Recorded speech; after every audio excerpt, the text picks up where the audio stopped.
El lavado de cerebro colectivo según Freud. Aunque pueda sorprender a muchos, la Alemania nazi fue un experimento de la psicología de masas de Freud. Es decir, que tanto Freud como los nazis compartían el mismo sistema de creencias respecto del hombre, y lo consideraban un animal pecaminoso al que se permite existir sometido a estrictas leyes. El hombre no está hecho a imagen del Dios vivo, dice Freud, el hombre ha hecho a Dios a su imagen, con el fin de aliviar el dolor de la existencia. Freud llamó infantiles a los intelectuales anteriores a él porque defendían la doctrina religiosa. Nosotros nos diremos a nosotros mismos que era muy bonito lo de que hubiera un Dios creador del mundo y una benevolente providencia. En cambio vosotros defendéis la fantasía religiosa con todas vuestras fuerzas. Si ésta cae en descrédito y desde luego está gravemente amenazada, vuestro mundo se desmorona. No os queda nada más que la desesperanza respecto de todo, de la civilización, del futuro de la humanidad, pero nosotros estamos libres de esa atadura. Como estamos dispuestos a renunciar a una buena parte de nuestros deseos infantiles,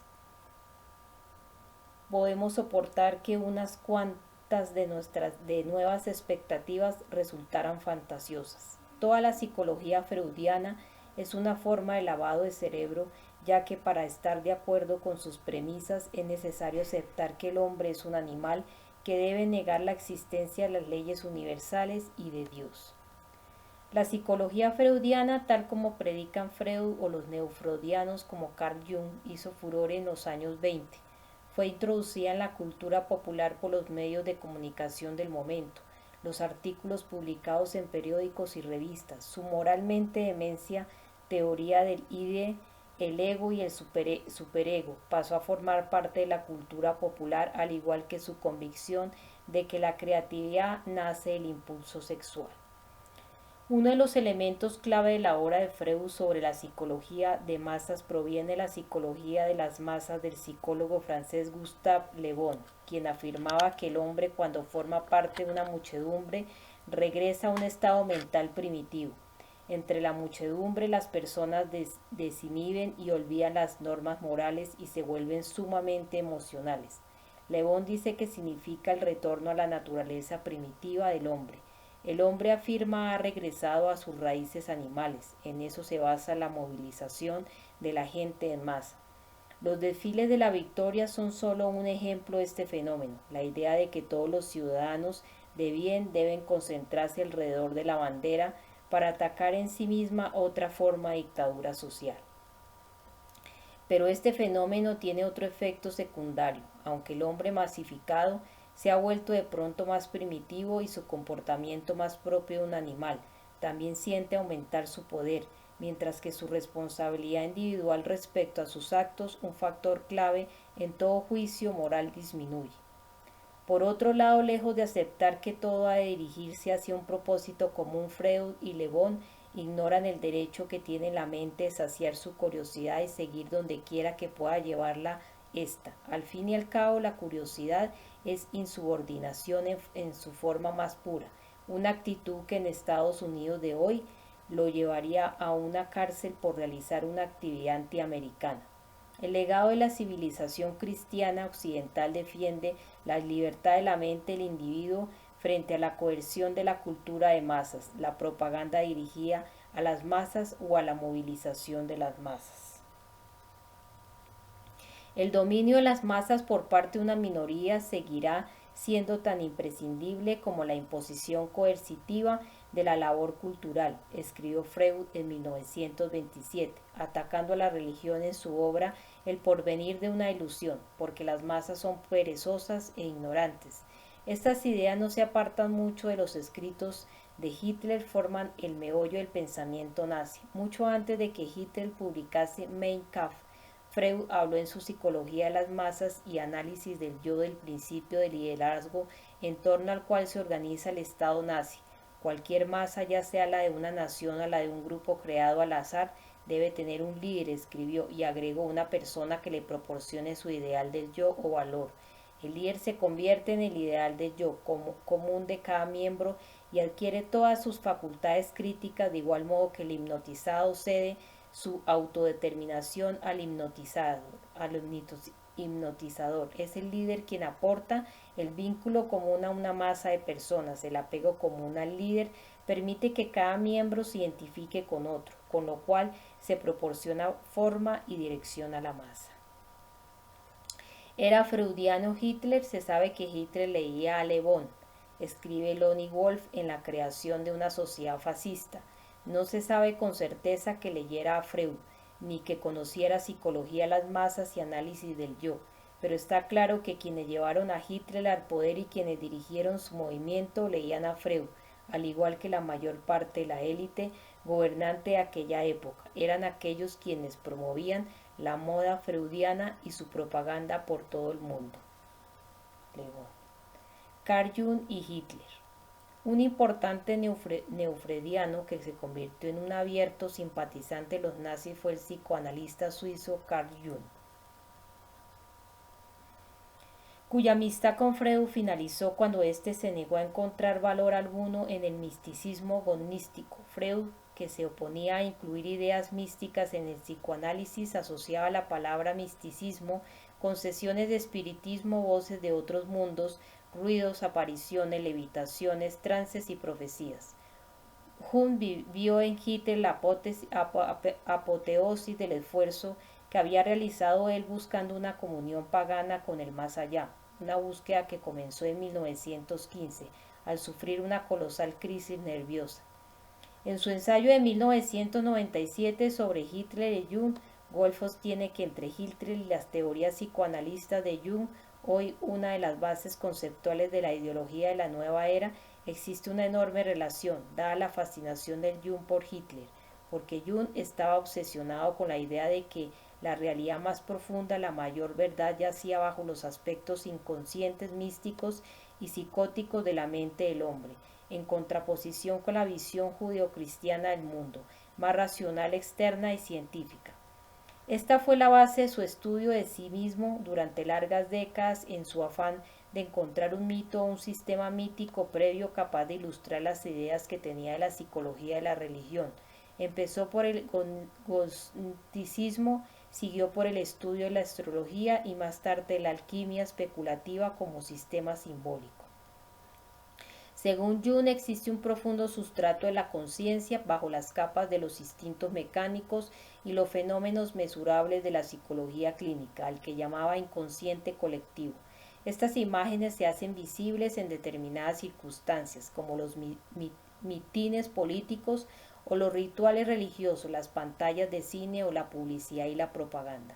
Imágenes que nosotros aceptamos como algo normal sin ser conscientes del poder que representan ni hasta qué punto están manipulando nuestra conciencia.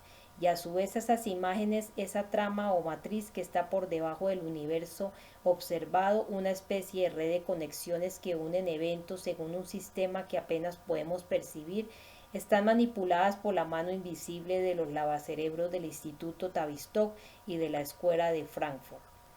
El Instituto de Tavistock de Relaciones Humanas es el brazo de la guerra psicológica a la familia real británica a las afueras de Londres. Es la institución más importante del mundo destinada a la manipulación de la población. Según la historia oficial de la clínica Tavistock, en 1920, bajo la dirección de su fundador, el Dr. John Christian Miller, la clínica contribuyó de manera significativa a los esfuerzos por entender los efectos traumáticos de la neurosis de guerra. En los años 30, el Instituto Tavistock desarrolló una relación simbiótica con el Instituto de Frankfurt de Investigación Social. La colaboración mutua los llevó a analizar la cultura de una población desde un punto de vista no freudiano. El nazismo fue simplemente uno de sus pacientes tendidos en el diván del psiquiatra. En resumen, Hitler era el prototipo del hombre de Jung, que cedía su razón al inconsciente y que daba la bienvenida a la divina locura como el propio Jung aconsejaba. Jung estaba impresionada por el meteórico ascenso de Hitler al poder y reconocía que el dictador debía de haber captado una energía extraordinaria en el inconsciente teutón. En marzo de 1934, por ejemplo, Jung se refiere al formidable fenómeno del nacionalsocialismo que todo el mundo contempla con asombro. Jung sugiere más adelante que el inconsciente ario posee mayor potencial que el de los judíos. Hitler, dice Jung, literalmente había puesto a toda Alemania en pie. En un ensayo escrito en 1932 celebra el don del líder, del Führer, en contraposición con las masas indolentes y siempre secundarias, que no son capaces de hacer un solo movimiento en ausencia de un demagogo.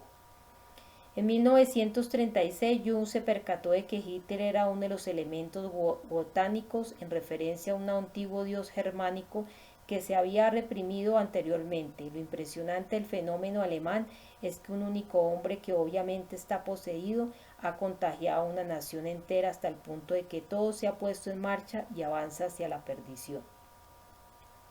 ¿Era posible que Jung no se diera cuenta de cuál era la verdadera naturaleza del nazismo? Difícilmente. En 1938, 5 años después del ascenso de Hitler al poder, Jung lo calificó de visionario y chamán o hechicero realmente inspirado, cuyo poder era mágico más que político, un vehículo espiritual, el primer hombre en decir a todos los alemanes lo que ha estado todo el tiempo pensando y sintiendo en su yo inconsciente acerca del destino de Alemania, y añadió: el poder de Hitler no es político, es mágico. Cuando en junio de 1940 Francia se rindió a Alemania, la fecha que coincide con el solsticio de verano no les pasó inadvertida a Jung ni a otros místicos nazis. Jung exclamó con entusiasmo: es el amanecer de la era de Acuario. Menuda ironía, que fuera precisamente Carl Jung quien acuñara la frase que más adelante iba a ser tan corriente cuando llegara la nueva era. Ni qué decir tiene que los nazis representaban una minoría de la población de Alemania incluso cuando estaban en el poder. ¿Qué fue de los denominados alemanes buenos que cooperaron con el terror de Hitler? ¿Cómo se consiguió tal cosa? Pues del mismo modo que hoy y todos los días se hace con nosotros, mediante la difusión de información a través de los medios de comunicación de masas. Y el más universal de los medios de comunicación de masas era la radio. De hecho, los nazis, una vez que estuvieron instalados en el poder, ordenaron la fabricación y la distribución masiva de receptores de radio económicos para toda la población del país. Esto es lo que significa en realidad audiencia de masas. El concepto que subyace en dicho término es el mismo del que habla Freud en Psicología de las Masas y Análisis del Yo, y del que las personas que participan en el fenómeno de masas son susceptibles de ser sugestionadas, de perder la conciencia moral y por lo tanto de verse abrumadas por la experiencia de la masa. Los lavacerebros lo llaman agresividad humana institucional, lo cual según personas como Freud demuestra que las personas, nosotros, somos animales llevados hacia la destrucción. Según Freud, esos impulsos destructivos forman parte de la naturaleza animal del hombre. Según él, el propósito de la sociedad es regular y controlar mediante diversas formas de coerción los estallidos de esa bestialidad innata frente a la cual la mente humana se siente totalmente impotente. La idea principal de Freud era que las masas pueden organizarse en torno a estímulos de las emociones. El estímulo más poderoso es el que va dirigido al inconsciente, que tiene el poder de dominar y apartar a un lado la razón.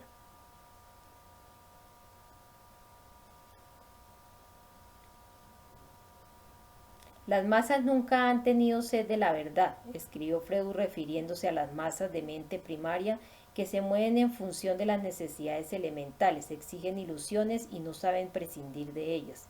Constantemente dan prioridad a lo irreal sobre lo real. Están influidas por lo falso casi con la misma intensidad que por lo verdadero. Tienen una evidente tendencia a no distinguir entre ambas cosas. Freud, en su Psicología de las Masas y Análisis del Yo, afirmó que las inhibiciones y actitudes morales de un individuo pueden desaparecer cuando forma parte de una masa.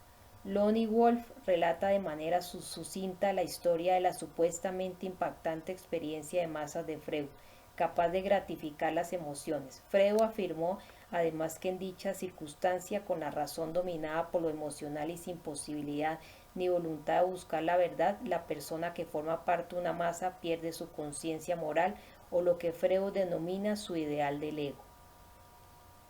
Para Freud esto no es necesariamente malo, ya que la conciencia moral o el superego hace que el hombre reprima, contra natura, sus instintos animales elementales y afirma que esa represión produce neurosis. Inmerso en una muchedumbre organizada alrededor de emociones, el individuo mostrará su tendencia a dejarse llevar, a liberarse de todas las inhibiciones morales y sociales. Aislado, puede que sea un individuo cultivado, pero como parte de la masa es un bárbaro, es decir, una criatura que actúa por instinto. Así pues, la clave del lavado de cerebro colectivo consiste en crear un entorno organizado y controlado donde sea posible aplicar estrés y tensión a fin de destruir el juicio moralmente informado y así lograr que la persona sea más propensa a la sugestión. Lo que hay que señalar aquí es que al ser parte de la masa, la persona reacciona a la situación en función de una serie de puntos de referencia emocionales sin pensar.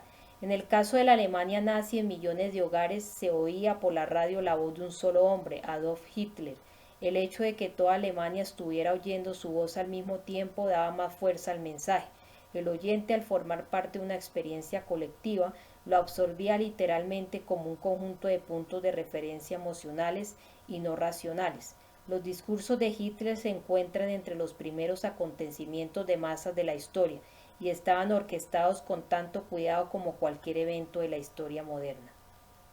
Tanto Tavistock como la Escuela de Frankfurt prestaron mucha atención a las técnicas de propaganda nazis y las incorporaron de buena gana a sus investigaciones. El objetivo de este proyecto, tal como se afirma en Disonancias, Introducción a la Sociología de la Música, de Adorno, consistía en programar una cultura de masas como forma de control social extensivo que fuera degradando poco a poco a sus consumidores.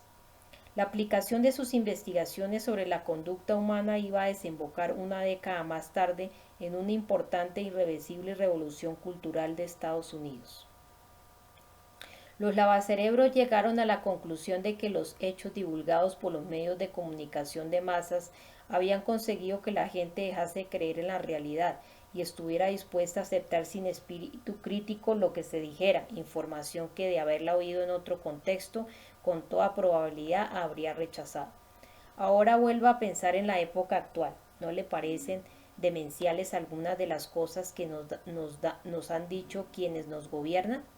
Armas de destrucción masiva en Irak, que unos mulas iraníes han lanzado amenazas contra la seguridad de Estados Unidos, que el dirigente libio Muammar el-Gaddafi da Viagra a sus soldados para que violen a las mujeres que estaban tomando parte en la rebelión que han dado muerte a Osama Bin Laden, explica Wolf. Durante la Segunda Guerra Mundial, Bruno Bettelheim, un neofreudiano, publicó un análisis psicológico del periodo nazi a petición de la red de lavacerebros asociados con el Instituto Tavistock. Bettelheim explica que en una situación de incertidumbre y terror extremos, la persona se retrotrae a un estado cada vez más infantil. En dicho estado, los prisioneros de los campos de concentración nazis llegaron a imitar las actitudes y los manierismos de sus opresores. Los guardias de las SS, en una versión ampliamente divulgada en su libro El corazón bien informado, de Informe Her, indicaba que la vida fuera de los campos de concentración reflejaba la desintegración psicológica que estaba teniendo lugar dentro de los campos. Los ciudadanos alemanes estaban volviéndose más infantiles, menos capaces de actuar como adultos razonables. En El corazón bien informado, Bettelheim escribe lo siguiente: el buen alemán tenía que ser invisible y mudo. Una cosa es comportarse como un niño porque se es un niño y otra muy distinta ser adulto y obligarse a asumir una conducta infantil. No era solo la coerción de los demás para que uno se volviera impotente y dependiente, sino también una cuestión de doble personalidad. La ansiedad que sufría el hombre, su deseo de proteger la vida, lo obligaba a renunciar a lo que en última instancia era su principal posibilidad de sobrevivir, la capacidad para reaccionar y tomar decisiones apropiadas. Pero al renunciar a esto dejaba de ser un hombre y se convertía en un niño. Sabía que para sobrevivir debía decidir y actuar, pero no actuaba precisamente para sobrevivir, y este conflicto la abrumaba de tal manera que terminaba perdiendo absolutamente el respeto por sí mismo y los sentimientos de independencia. Al final el experimento nazi fracasó y a los propios nazis, un grupo de psicóticos gonísticos, tuvieron que destruirlos las mismas fuerzas que los habían encumbrado al poder. Entre tanto, el Tercer Reich dio lugar a un tremendo cambio de conciencia en el planeta, un cambio de paradigma, si se quiere, aunque el ocultismo y la política llevan mucho tiempo siendo compañeros de cama, desde los tiempos en que José interpretaba los sueños del faraón o el rey Saúl, consultaba a la bruja de Endor o incluso antes. En los templos astrales de Nínive y Babilonia el mundo estuvo muy cerca de soportar una sectocracia industrializada en forma de Tercer Reich. Merece la pena repetir en este punto que el partido nazi no era un partido político tal como lo entendemos en general, sino una secta. La apropiación del oculto por parte de los nazis fue un peculiar conglomerado de astrología, francmasonería, racismo basado en el ocultismo y folclore popular de Europa, los cátaros, el Santo Grial, los caballeros templarios, las leyendas artúricas, fuerzas siniestras que operan en contra de la humanidad, en Le Matin des Magnis, La Mañana de los Magos, uno de los libros más explosivos de los años 60, los autores identificaron dichas fuerzas empleando términos paranormales, pero siempre vinculados con las fantasías fascistas de Hitler, Himmler, Rosenberg, Darre y Hess, descaradas fantasías del oculto que se convirtieron en políticas de gobierno y dieron lugar al Holocausto y a la Segunda Guerra Mundial, que movieran varios millones de inocentes a causa de ese retorcido sueño en la mayor tragedia del siglo XX. Pero los autores insistieron en que bajo la superficie del Tercer Reich había algo, una fuerza siniestra que durante un tiempo había conseguido salir a la luz gracias a los magos nazis de la SS. El fenómeno de coincidencia o de lo que Carl Jung denominaba sincronicidad era la prueba más clara de que estaba actuando dicha fuerza, lo cual, según sugerían los autores, podía constituir la base de un concepto nuevo en la historia. Y cuando todo terminó, quienes impusieron este horror al mundo intentaron, valiéndose de los medios de comunicación de masas, echar a sus víctimas la culpa de los crímenes cometidos, a los alemanes, a quienes los nazis, a través de la oligarquía, habían torturado y sometido a un lavado de cerebro en masa. Se los acusó de ser los culpables colectivamente de todo lo ocurrido. A resulta de ello se sentó en el banquillo a la nación entera y se la juzgó por criminal, violadora y asesina en masa, y mientras a nosotros nos dijeron que aquello no debía volver a suceder nunca más, los lavacerebros de centros como el Instituto Tavistock ya estaban trabajando en secreto en una herramienta nueva y mucho más potente de lavado de cerebro, la televisión, que iba a ayudarlos a organizar su superestado fascista sin necesidad de la superestructura nazi, que ya había dejado de ser socialmente aceptable. Pero claro, ¿cuántas personas entienden esto en realidad? ¿Cuántas personas se percatan de que la percepción de la realidad que tiene la mayoría, sobre todo en el terreno de la política, no es suya? Está ladinamente manipulada e impuesta por los hombres de detrás del telón. La mayoría de la gente no lo sabe y seguramente en ello tiene mucho que ver el lavado de cerebros. Controlar el medio ambiente. Lo que le resultó obvio a los lavacerebros fue que se necesitaba un sistema nuevo basado en apelar el sentimentalismo, y para abrir una brecha en la competencia moral de la población era necesario reducir a la sociedad al infantilismo. El doctor Fred Emery, experto en medios del Instituto Tavistock, escribía en 1972 hablando del impacto que había tenido la televisión en los estadounidenses. Sugerimos que la televisión evoca la premisa básica de la dependencia y debe de evocarla porque es esencialmente una actividad emocional e irracional. La televisión es el líder constante que proporciona alimento y protección. El periodista de investigación Lonnie Wolf, en su esclarecedor informe sobre el impacto que ejerce la televisión en los poderes cognitivos de una persona, dice que tanto Frederick Emery como Eric Tries, que hasta su fallecimiento en 1993 dirigió las operaciones del Tavistock en Estados Unidos. Señalaron, la televisión tenía un efecto disociativo sobre las capacidades mentales y hacía que la gente fuera menos capaz de pensar de forma racional. Los espectadores, conforme van habituándose a ver 6 horas o más de televisión al día, ceden el poder a razonar a las imágenes y los sonidos que salen del televisor.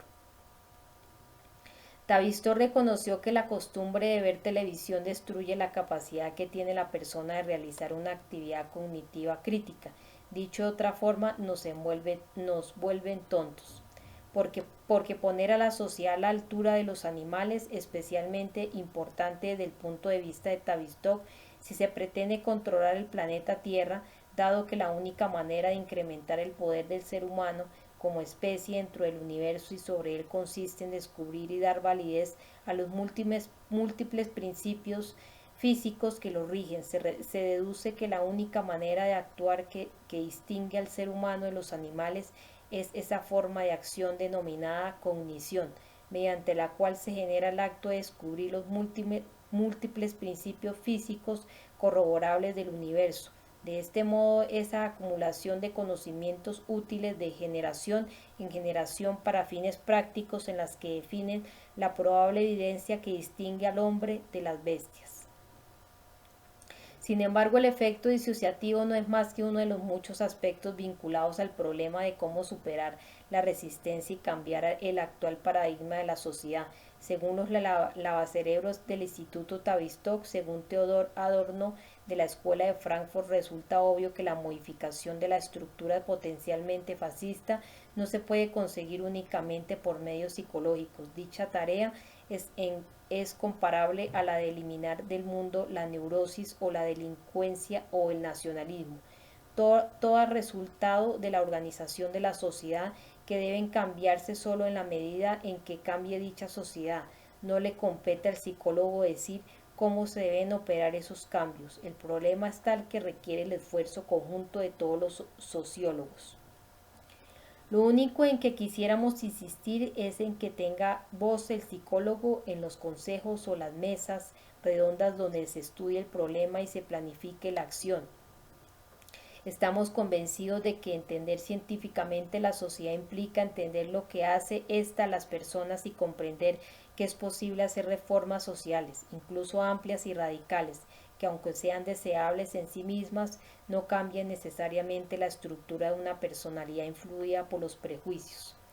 Para que el fascista en potencia cambie o por lo menos se consiga mantener a raya, la capacidad de las personas de ver por sí mismas y de ser ellas mismas debe ser mayor, y eso no se consigue manipulándolas por apropiados que sean los instrumentos de manipulación de la psicología moderna. Ahí es donde la psicología puede desempeñar su papel más importante. Las técnicas para superar la resistencia, desarrolladas principalmente en el campo de la psicoterapia individual, pueden mejorarse y adaptarse para aplicarlas a grupos e incluso a las masas.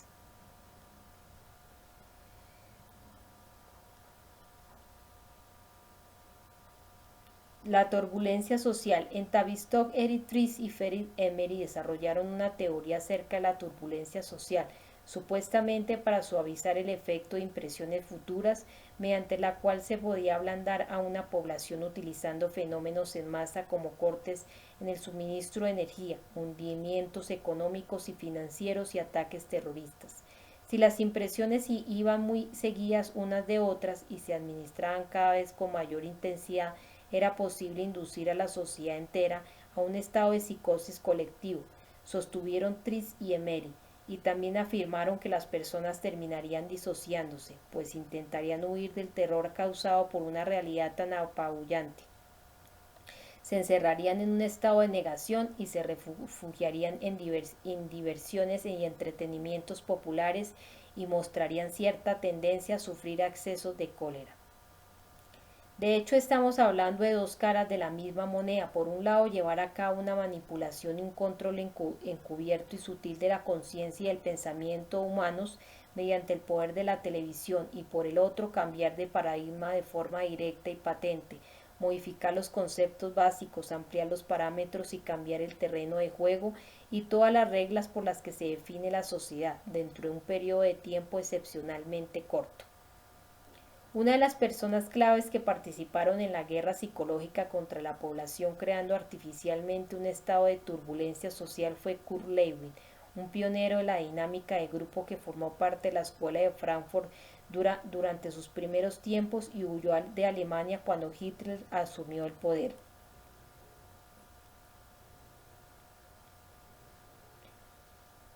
Este pasaje, tomado de su libro La perspectiva del tiempo y la moral, Time, Perspective and Moral, muestra su forma de entender la guerra psicológica, una de las técnicas principales para destrozar la moral mediante una estrategia del terror. Consiste exactamente en la táctica siguiente: la persona nunca debe tener muy claro qué lugar ocupa y qué puedes esperar. Si además se emplean indistintivamente con frecuencia mediante medidas disciplinarias severas y promesas de un buen trato y se transmiten noticias contradictorias para volver aún más borrosa la estructura cognitiva de dicha situación, es posible que la persona deje de saber incluso si un plan en particular la acerca o la aleja de su objetivo. En dichas circunstancias, incluso las personas que tienen objetivos claros y que están dispuestas a correr riesgos se quedan paralizadas a causa de graves conflictos internos respecto de los que deben hacer. A lo largo de estos últimos 50 años, las investigaciones llevadas a cabo en los campos de la psicología, la sociología y la psiquiatría han demostrado que existen límites claramente marcados para el número de cambios que pueden soportar la mente y para la índole de los mismos. Según la SPRU, Science Policy Research Unit, unidad para la investigación de políticas científicas del Centro de Tavistock de la Universidad de Sussex, la expresión conmociones futuras en la ansiedad física y psicológica derivada de la excesiva carga que pesa sobre el mecanismo de toma de decisiones de la mente humana. Es decir, una serie de sucesos que tienen lugar tan rápidamente que el cerebro humano no puede absorber la información. Una de las situaciones posibles es la que se denomina superficialidad. Según Emery Trice, al cabo de varias conmociones seguidas, el grupo de población al que van destinadas descubre que ya no quiere seguir tomando decisiones y reduce el valor de sus intenciones. Esta estrategia solo puede sostenerse negando las profundas raíces de humanidad que unen a las personas en un nivel personal, negando su psique individual. Entonces sobreviene la apatía, con frecuencia precedida de una violencia absurda, como la que era característica de las pandillas callejeras de Los Ángeles en los años 60 y 80, o que Emery Trice denominaron reacción social organizada a la disociación, tal como se escribe en las páginas de la novela de Anthony Burgess titulada La naranja mecánica, una sociedad dominada por una rabia animal.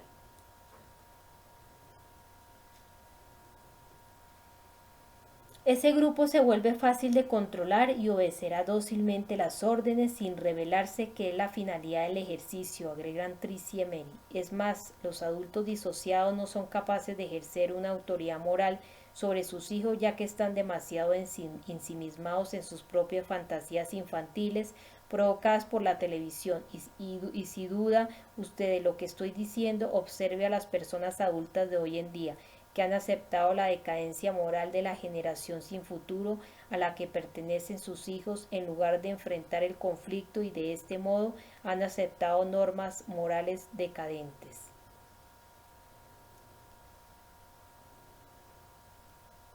Exactamente igual que en el mundo feliz de Huxley, controlados por las drogas, aquí no hay decisiones morales ni emocionales que tomar.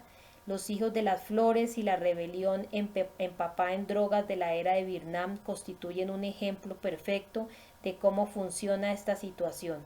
Las frecuentes oscilaciones pasan por varias situaciones: una estable en la cual las personas son más o menos capaces de adaptarse a lo que les está ocurriendo, o una situación turbulenta en la cual las personas hacen algo para aliviar la tensión o se adaptan y aceptan un entorno en tensión. Si la turbulencia no cesa o se intensifica, llega un momento en que las personas ya no son capaces de adaptarse de forma positiva. Según Tristi y Emery, se vuelven personas inadaptadas, es decir, eligen reaccionar a la tensión que degrada su vida. Empiezan a rechazar la realidad, a negar la existencia de la misma y a construir fantasías cada vez más infantiles que les permitan seguir adelante. En caso de turbulencia social cada vez más intensa, la gente cambia valores y se rinde ante otros nuevos y degradados valores menos humanos y más animales. La segunda situación posible es la de la segmentación de la sociedad en grupos más pequeños. En esta hipótesis, todos los grupos étnicos, raciales y sexuales luchan unos contra otros. Las naciones se desintegran en grupos regionales y a su vez esas áreas más pequeñas se dividen en otras menores, según la etnia.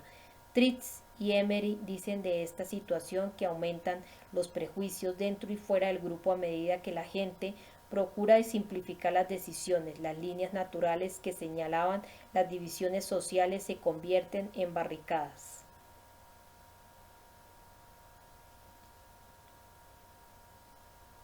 La reacción de la sociedad a esta desintegración psicológica y política es el estado fascista de Orwell modelado en su libro 1984. En él el hermano mayor regula las vidas y los conflictos de las personas que componen la sociedad. Cada grupo dirigente fomenta un conflicto sin fin contra sus propios súbditos y el objeto de la guerra no consiste en conquistar el territorio o en evitar que lo conquiste, sino en mantener intacta la estructura de la sociedad. La tercera situación posible, la más tensa, pues supone un retroceso y replegarse hacia el mundo privado y apartarse de los vínculos sociales que podrían implicar verse envuelto en los asuntos de los demás.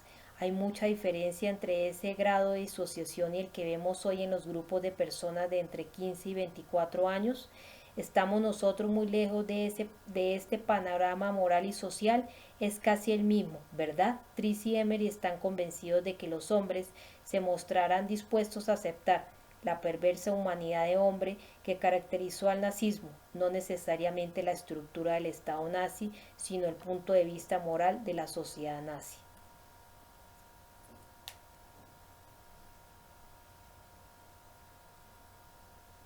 Para sobrevivir en semejante estado, la gente necesitará crear una religión nueva. Wolff afirma que las antiguas formas religiosas, sobre todo el cristianismo occidental, exigen al hombre que se responsabilice de su prójimo. Las nuevas formas religiosas serán una modalidad de anarquismo místico, una experiencia religiosa muy similar a las prácticas satánicas de los nazis o las ideas de Carl Jung. Esta es la nueva era, la era de Acuario, que predicaban Tavistock y la escuela de Frankfurt, con sus sectas religiosas místicas y orientales que llevaban a los conversores jóvenes con el cerebro lavado a abrazar esta degeneración. Una vez más, es la televisión la que proporciona el pegamento social que adhiere la mentalidad de la población a las nuevas formas de religión. Lo que se dice la prensa. La mayoría de los estadounidenses y de los europeos está convencida de que existe algo llamado prensa libre, una de las áreas clave para lavar el cerebro a la población. La mayoría de los estadounidenses y de los europeos informa de lo que ocurre en el mundo a través de la televisión controlada por el Estado con la idea errónea de que los reporteros tienen la misión de servir al público. De hecho, los reporteros no sirven al público, los reporteros son asalariados que sirven a los propietarios de los medios cuyas acciones cotizan en Wall Street. De entre las 6 y 8 horas al día que dedican los estadounidenses a ver la televisión, pasan 1 o 2, por ejemplo, viendo informativos o programas de actualidad asociados a los informativos. El control de los medios de comunicación hace mucho que constituye un objeto a largo plazo de la élite del mundo. En febrero de 1917, el congresista Oscar Callaway presentó un informe que consta en las actas del Congreso en el que se describía los orígenes de lo que él llamaba la combinación de los periódicos. Según dicho informe, entre la banca J.P. Morgan y sus aliados tenían 12 hombres en el mundo de la prensa escrita, de los cuales se servían para seleccionar los periódicos más influyentes de Estados Unidos y el número suficiente de ellos para controlar de modo general la política de la prensa diaria de Estados Unidos. Hoy en día el New Media Monopoly calcula en cinco el número de empresas que controlan el cuarto poder de ese país.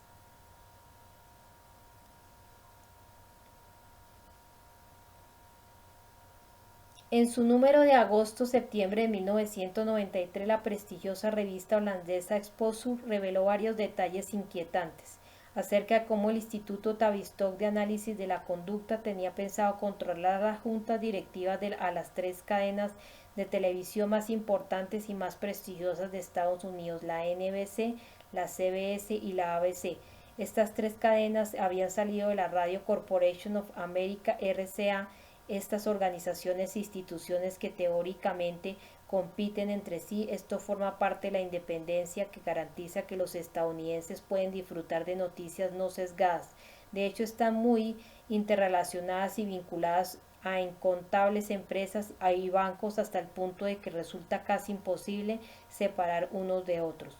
Los grandes medios de comunicación estadounidenses son parte integrantes de las altas esferas de la economía y están vinculadas a Wall Street, a centros de investigación de Washington, a Club Bilderberg y al CFR, y a través de estos al principal centro de lavado de cerebro de todo el mundo, el Instituto Tavistock. El CFR es el principal centro de investigación de Estados Unidos dedicado a la política exterior y una de las instituciones cruciales que reúne a las élites estadounidenses de todos los sectores importantes de la sociedad: los medios de comunicación, la banca, el mundo académico, los militares, la inteligencia, la diplomacia, las grandes empresas, las ONG, las organizaciones de ciudadanos, etc., a fin de que trabajen juntos para alcanzar consensos en temas de la máxima importancia para los intereses imperiales de Estados Unidos en todo el mundo. Como tal, el CFR suele fijar la estrategia, las políticas de Estados Unidos y ejerce una influencia enorme en los círculos políticos, cuyos integrantes principales provienen a menudo y casi siempre de las filas del propio CFR. Sir Winston Lord, antiguo presidente del CFR, hizo una observación interesante cuando dijo que la Comisión Trilateral no gobierna el mundo en secreto, eso lo hace el Council Foreign Relations.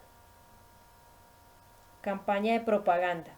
Incluso en la era internet de los blogs y de otros inventos de nueva generación para difundir información a las masas, el Times y el Post, ambas empresas del Bilderberg y el CFR, marcan la pauta de la mayoría de lo que aparece en la prensa, pues definen temas y fijan los límites de la opinión respetable. Estudiemos, por ejemplo, el caso de Sudán o de Libia, para ilustrar cómo hacen los periodistas de las clases dirigentes para ayudar a diseñar la política extranjera mediante el uso de una descarada campaña de propaganda. Saturación de informaciones procedentes de una región en crisis, llamadas de emergencia, petición de auxilio a través de los medios de comunicación electrónicas como el emitido recientemente por la PBS dirigida por el CFR, imágenes de refugiados en televisión como las emitidas recientemente por la Fox y la CNN dirigidas por el CFR.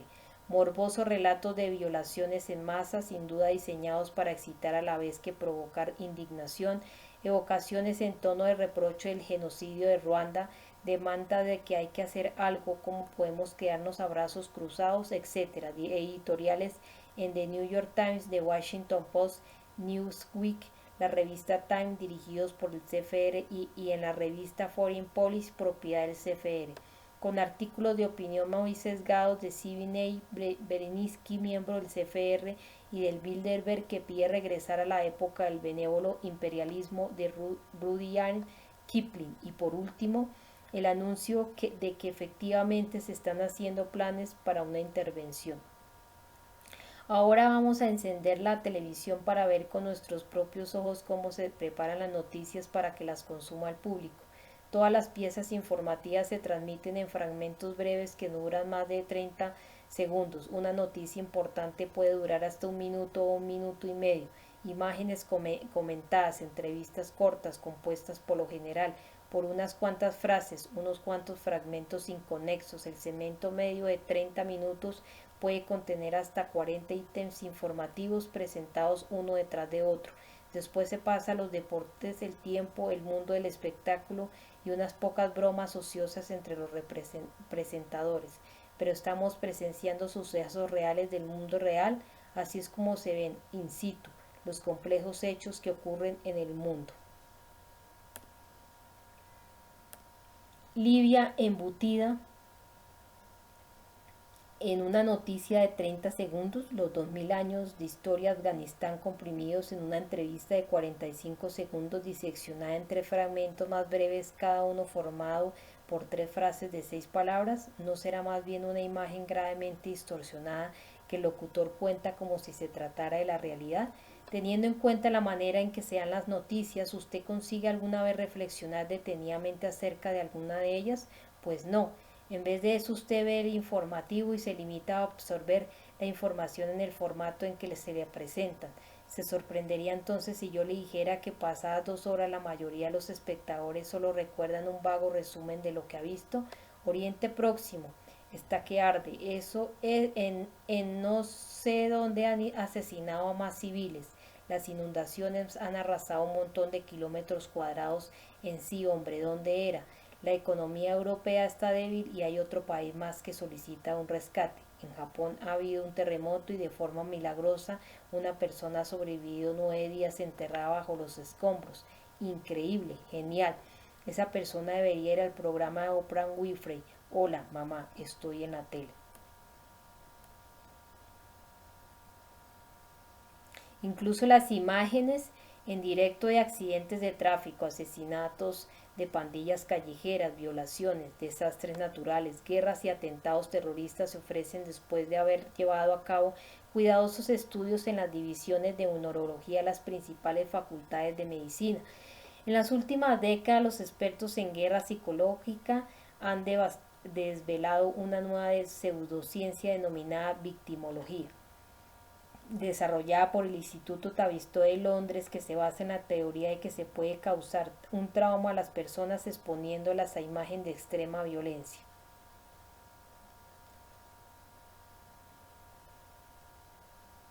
Lonnie Wolf, en su trabajo de investigación emitido por televisión, explica que este tipo de lavado de cerebro se llama retención selectiva. La televisión hace que la gente deje de ser crítica porque la combinación de imágenes y de sonido la sitúa en un estado como de ensoñación que limita su capacidad cognitiva. Si usted tuviera que hacer un resumen de las noticias, ¿qué diría? Que vivimos en una sociedad violenta y degradada, es decir, que tiene una visión degradada del ser humano, que parece un animal, mata, asesina y viola a personas inocentes en todo el mundo. Imagen secundaria, desastre económico, miedo y desesperanza. Esta es pues la imagen del hombre y de su entorno que nos ha quedado grabado en el cerebro. Y digo grabado porque no hemos utilizado ningún proceso cognitivo para llegar a conocer lo que ha sucedido de verdad.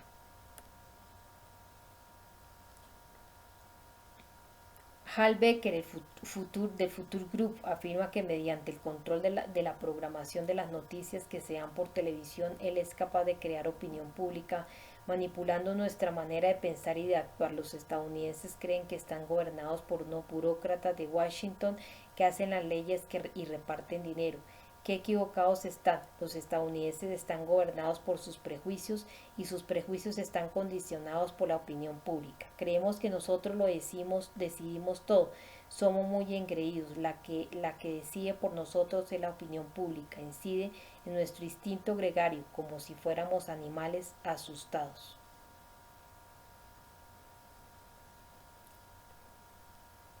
Pero hay una diferencia muy grande entre un animal y un hombre. La diferencia radica en que nosotros buscamos eternamente la verdad y el significado de la vida. La verdad reside siempre en el intelecto superior y en los poderes creativos de la mente humana. Así que es un problema moral, un problema del destino de la humanidad que de ningún modo puede resolver un animal.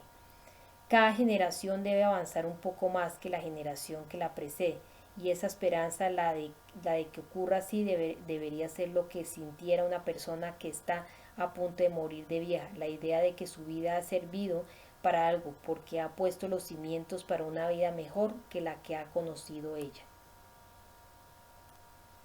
Por otro lado, las personas como Freud, Bertrand Russell, Eric Fries, Emery, Adorno, que están convencidas de que no existe una diferencia significativa entre los animales y el hombre, deben negar la existencia y la pertinencia de una verdad eterna y nuestra búsqueda del significado de la vida para volver a todos los hombres moralmente locos.